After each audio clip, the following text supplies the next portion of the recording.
Good day everyone, I am Days Marcianti Castillo and I'm here to present the area of Panakan, Tulasang about the traffic problems here in this area. And the first area is the Panakan, and the problem here is dagan kisig mga uneven roads, damaged roads like mga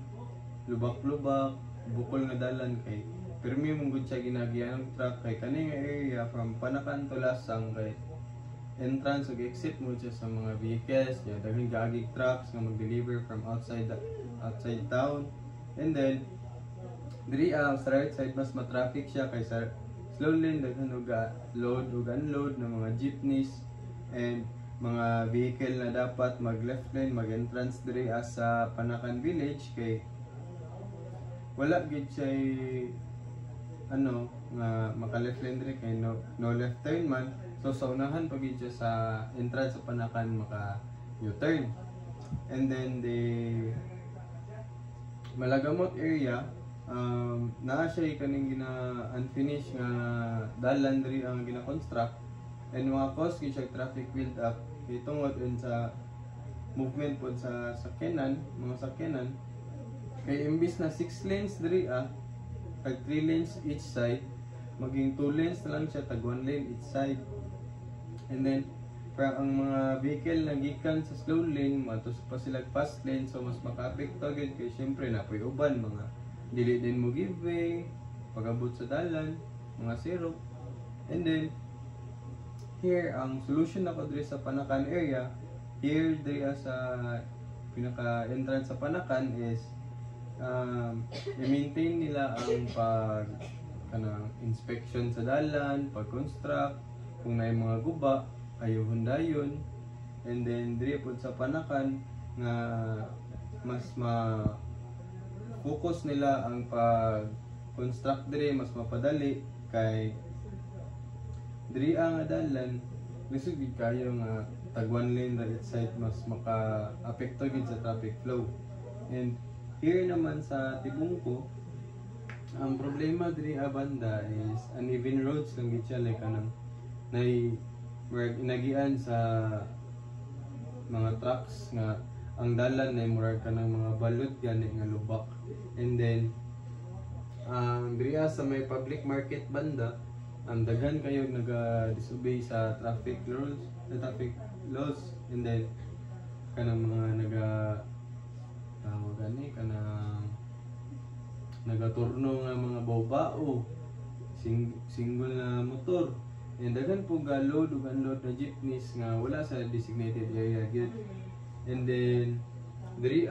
sa ilahang pedestrian crossing pod number 1 pod nga problema nila nga maka-apekto gid pod sa traffic flow kay imbis as a group na magtabok like mga minimum of 10 maapektuhan siya kay tungod sa ang manabok sa ilang pedestrian road kay tag-isa or tulo lang ka tao. And then siyempre pag may magtabok muhunong ang sakyanan, hunong, and then mapektuhan siya nga imbes isahon ra ang paghunong sa sakyanan magsigig hunong gidaghan kay magtabok tag-isa. And then ang solution nako diri sa Tibungko nga area is ang ilang dalan i-maintain nila ang government din punta ang taga DPWH nga i-maintain nila og inspection ang dalan like every month. And then ayuhon ang mga uneven and damaged roads. And then diri sa pedestrian crossing ang recommendation nako is magbutang sila each side nga diri sa left and right side na magbutang sila bisag auxiliary enforcer man lang. And then diri sa may Bunawan Bridge is problema diri is diri sa may bridge banda imbis na 6 lanes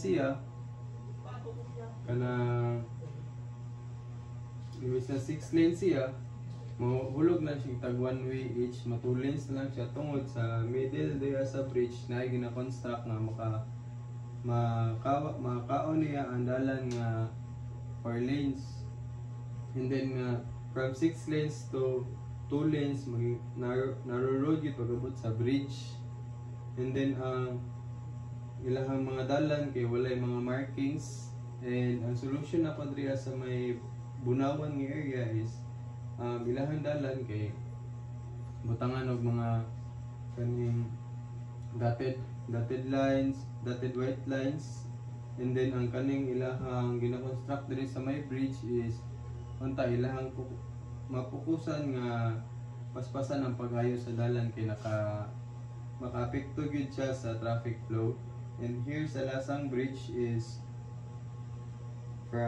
diri sa may right side sa bridge diri kay imbis na 3 lanes siya, nalakop sa gina-construct nga dalan sa bridge ang 3 lanes, and then ang gikan diri sa right side nga 3 lanes diri na sila moagi sa fast lane sa pikas lane, susugat na siya, mga cause yung problema. Imbes na stay straight ang dagan,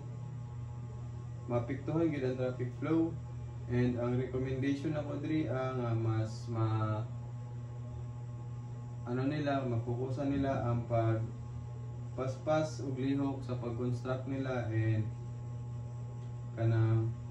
mas madalion gyud nila ang paghimo para dili makaapekto sa dagan sa mga vehicles, and kanang i-maintain permi sa government na mag-inspection gyud from Panakan to Bunawan, na mag-inspection gyud sila sa mga dalan kung unsa may mga guba.